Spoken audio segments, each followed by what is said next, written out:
Ontem o Fantástico apresentou uma reportagem que simplesmente demonstra aí a proporção que esses grupos masculinistas de ódio às mulheres, de repúdio às mulheres, de desprezo às mulheres tomou. E que ficou simbolizado pelo Thiago Schultz, o tal calvo da Campari. Eu percebi também isso ao comentar esse assunto. Então hoje eu quero falar um pouquinho sobre esse tema de novo, na verdade retornar esse tema dessa semana passada e mencionar um pouco a reportagem do Fantástico. Mas antes disso, já curta esse vídeo, deixa aqui embaixo no comentário uma boa tarde, se inscreva no canal, ativando o sininho, isso é muito importante para ajudar aqui no engajamento. E também quem puder e quiser, se torne membro do canal, isso dá uma força e vai ter acesso ao longo dos próximos meses a conteúdos exclusivos, ou acesso a lives que ficarão disponíveis apenas para quem for membro depois da transmissão. Então vamos comentar hoje sobre a reportagem do Fantástico que apresenta o caso do Thiago Schultz, né, que eu falei essa semana aqui em 2 vídeos sobre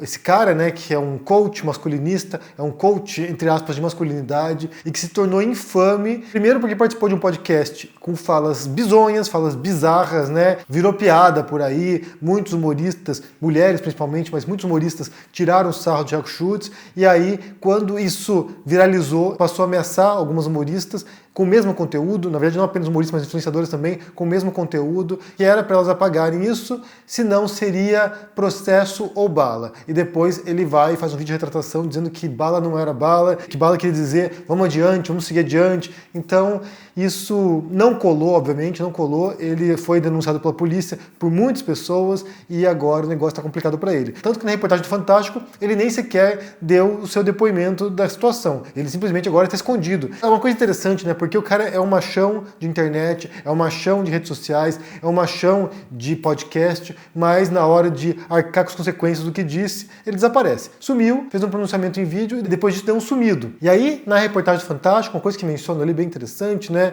é que no Brasil hoje não há crime de misoginia. Ou seja, existe crime de racismo, existe punição para vários crimes de preconceito, preconceito religioso, preconceito contra etnia, contra raça, preconceito contra nacionalidade, por exemplo, né, xenofobia, por extensão há o crime de homofobia, de transfobia, mas não há um crime específico para misoginia. Não há um crime para ofensa contra as mulheres, pelo fato de serem mulheres. E aí há um pedido agora, que eu vou deixar para vocês o link na descrição desse vídeo, para que esse tópico seja debatido no Senado, para que a possibilidade de se tornar crime misoginia seja pautado no Congresso. Então, quem quiser, basta ir lá nesse link aqui na descrição e assinar essa petição para que isso seja debatido. São necessárias 20 mil assinaturas e tem até o momento 18 mil assinaturas. Então, vamos tentar fechar hoje isso aqui. Vá lá e assine. Inclusive, a questão da misoginia, ela cria algumas divisões, para mim, um pouco incompreensíveis, mas cria algumas divisões até mesmo entre grupos feministas.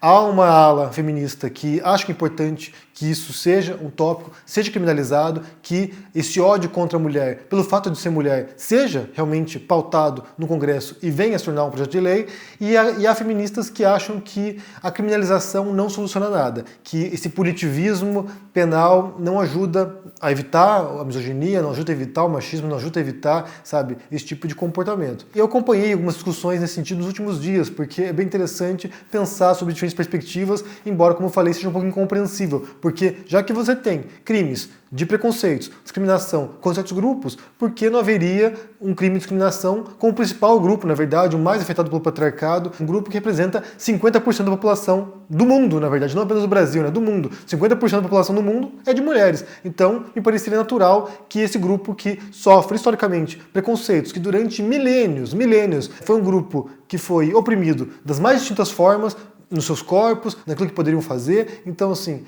as conquistas sociais de mulheres datam de pouco mais de um século. Então me parece, não no caráter pedagógico, não no caráter de instrução das pessoas, não no caráter de ensinar as pessoas que não pode ser machista, mas no caráter de reparação e de punição de quem comete esse tipo de crime. Então vale pensar sobre esse tópico, vale discutir esse tópico e considerar, sim, pautar esse debate. Isso é uma coisa que umas delegadas entrevistadas do Fantástico menciona, né, que há esses projetos para serem debatidos, e isso talvez fosse um modo para tentar conter, de alguma forma, esse tipo de discurso misógino na internet. Porque, como eu falei, isso apareceu agora nessa semana com esse caso do Thiago Schultz, mas basta você mencionar essa situação, basta você mencionar Red Pill, MGTOWs, Incels, basta você mencionar essa questão masculinista que muita gente aparece. Então, me parece que esses grupos são muito mais organizados do que a gente imagina, tem muito mais gente do que pareceria a princípio. Eu mencionei no vídeo anterior como as redes sociais propiciaram isso, e aqui a gente é obrigado a retornar à frase do Umberto Eco, né, o filósofo italiano, que disse que as redes sociais deram voz a uma legião de imbecis,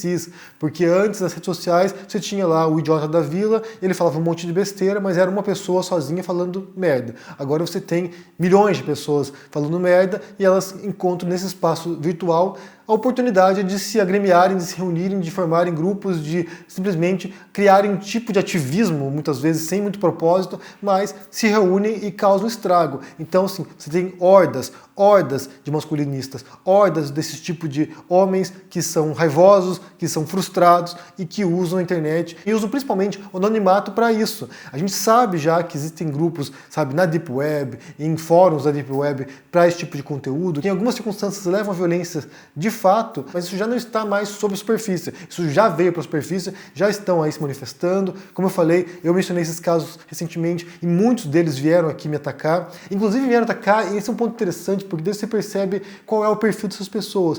Muitos vieram me atacar com o mesmo tipo de retórica mentirosa, falsa do Nando Moura. Ou seja, são pessoas possivelmente que tem alinhado aí um ideal de extrema-direita conservadora ou reacionária, que é, na verdade, o que pauta também esses grupos, né? Uma mentalidade retrógrada de um papel do homem que talvez nunca tenha existido desse modo como eles imaginam, mas de um papel do homem que não existe mais. Então eles estão com uma visão atrasada do passado, que eles querem resgatar e, com isso, pôr, entre aspas, a mulher no seu lugar. E a gente sabe muito bem o que eles imaginam, né? O lugar é a casa, sabe, sem relações sexuais com outros homens, sabe, recatada, pura, a mulher de valor, entre aspas, como eles mencionam. Então eles querem retornar a um estágio que não vai retornar. Esse é um ponto interessante dos reacionários, né? Porque eles vivem no mundo do passado, eles vivem no mundo idealizado, do que seria o passado, inclusive, né? A ditadura militar no Brasil, ou as mulheres do passado, ou a Idade Média, sei lá, eles vivem no mundo do passado, nem sempre é como eles concebem, como eles idealizam, e que não vai retornar.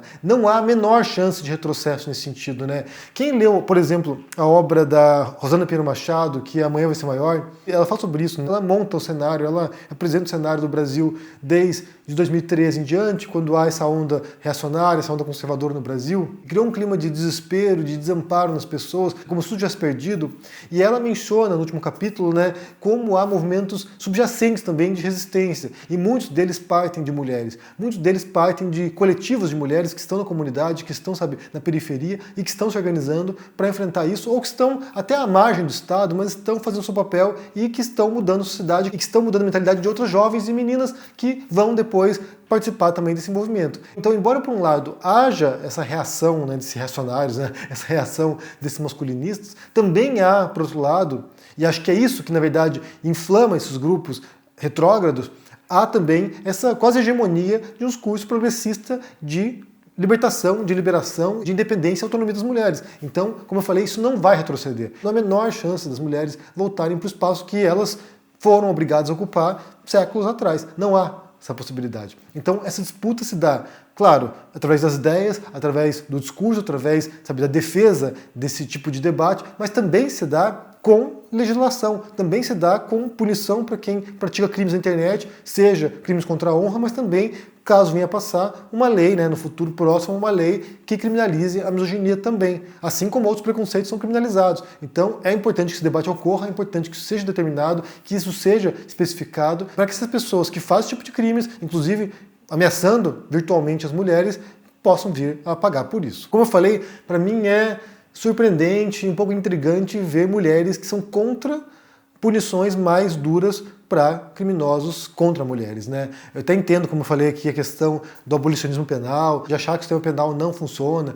que é superlotado, que acaba punindo com maior frequência pobres, negros e pardos. Ou seja, a gente sabe que é um sistema bem injusto, mas não me parece também muito sensato ignorar esse fenômeno do discurso misógino, do modo como ele impacta as dinâmicas das relações hoje em dia e como muitos jovens e adultos homens, né, obviamente, estão usando esse discurso para tentar silenciar, intimidar, ameaçar, perseguir e cometer violência contra as mulheres. Então isso não pode ser aceito, obviamente não pode ser aceito, e como eu falei, não me parece coerente que haja punição e criminalização de outras formas de discriminação e não haja para esse tipo. Mas quero saber o que vocês pensam sobre essa história toda aí, sobre esse assunto. Se vocês viram a reportagem ontem do Fantástico, eu vou pôr aqui o link da reportagem no comentário fixado, assista, é bem interessante. E o que você pensa, primeiro, sobre esses grupos, se vocês perceberam como eles pipocaram, porque eu comentei aqui, como eu falei, e muita gente apareceu para me atacar. Alguns deles tentando relativizar esses grupos masculinistas, dizendo que não é bem assim, outros claramente na ofensiva. Se você percebeu isso também, e o que você pensa sobre esse debate agora que está se dando sobre a criminalização da misoginia? Se faz sentido isso, se é uma boa ideia, como isso poderia ajudar a tentar sanear um pouco o debate público também em relação a esses ataques contra mulheres? E quem quiser, assine a petição aí para poder debater esse assunto no Congresso, no Senado. Deixe um comentário aqui embaixo, curte esse vídeo, se inscreva no canal. Quem puder e quiser, se torne membro do canal, isso ajuda bastante aqui, agradeço você. E também nesse momento está acontecendo no meu Clube do Livro Filosófico. Todos os meses a gente debate uma obra de filosofia ou de literatura com teor filosófico, e nesse mês de março estamos lendo Apologia de Sócrates, do filósofo grego Platão. Então participe, link na descrição também. Um abração para você e se cuide. Tchau!